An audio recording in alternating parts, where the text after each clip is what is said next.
Today we're diving into the world of cryptocurrency. It's like a roller coaster of investing or gambling. Roller coaster ride. Roller coaster.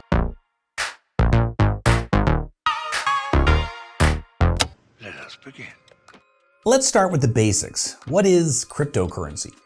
Unlike dollar bills printed by the government, cryptocurrencies are digital money, not paper, and they're created by a decentralized group, not by a centralized government.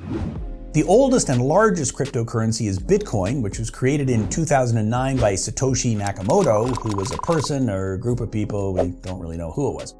What's it to you? Cryptocurrencies have value because other people think they have value. It's just like stocks. If no one wants to buy the stock you own, it has no value. Or real estate. Yeah, I know, a house is something you can touch, so that's why it's better than cryptocurrency, right? Because you can't touch a cryptocurrency. That's true, but the real estate market goes up and down, not because your house is stronger or better looking than it was yesterday, it's because more or less people want to buy it.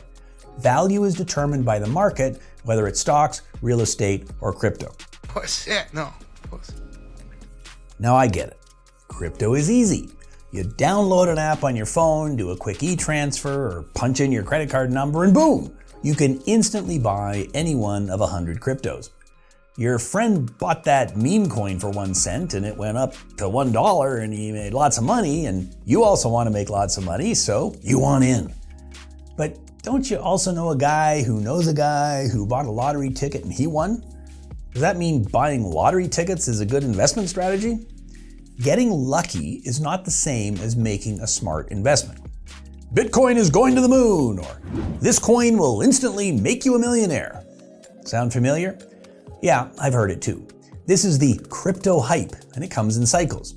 That's partly because the crypto market, and even in some cases the stock market, runs on FOMOnomics, the fear of missing out. When prices rapidly rise, everyone wants in, driving prices even higher. And just as Sir Isaac Newton once said, what goes up must come down. And when it does, well, it's less to the moon and more like being forced into the bottom of a crater. Sure, you can make money day trading stocks or crypto, but you can also get crushed. Cryptos can double and then go right back to where they started in a few weeks. It happens all the time. And I know the argument is, well, if you just hold the crypto over the long term, you're making money. Well, that's been true about Bitcoin, but most cryptos crash and never come back, but that's not what I'm here to discuss. I have 2 points to make.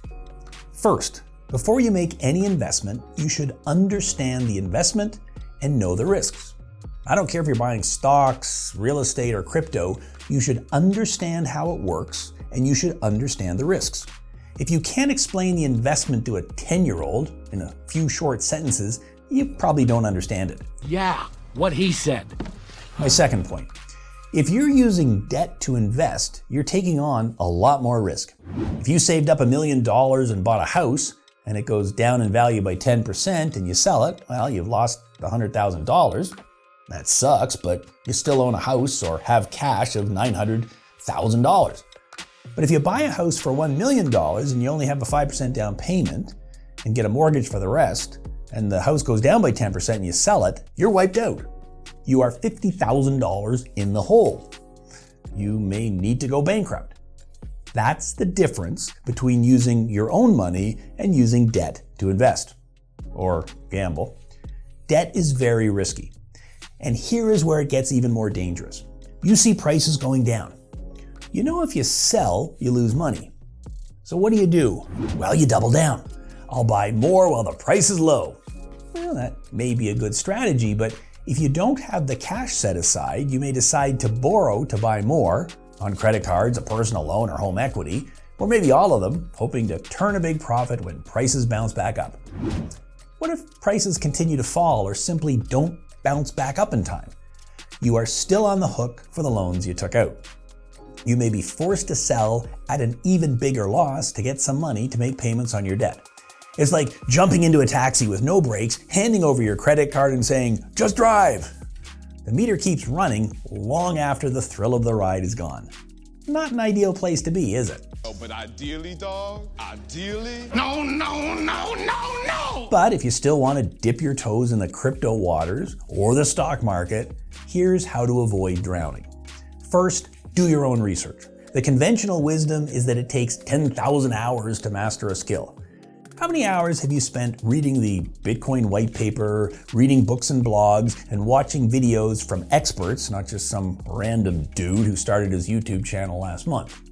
If the answer is, 10 minutes, you probably don't understand it, so don't invest. Second, as with any investment, only invest what you can afford to lose. Now, if you want to put $50 into the latest coin, fine. If it's money you can afford to lose, it's just like a trip to Vegas. Fun, potentially rewarding, but you won't be devastated if you walk away empty-handed.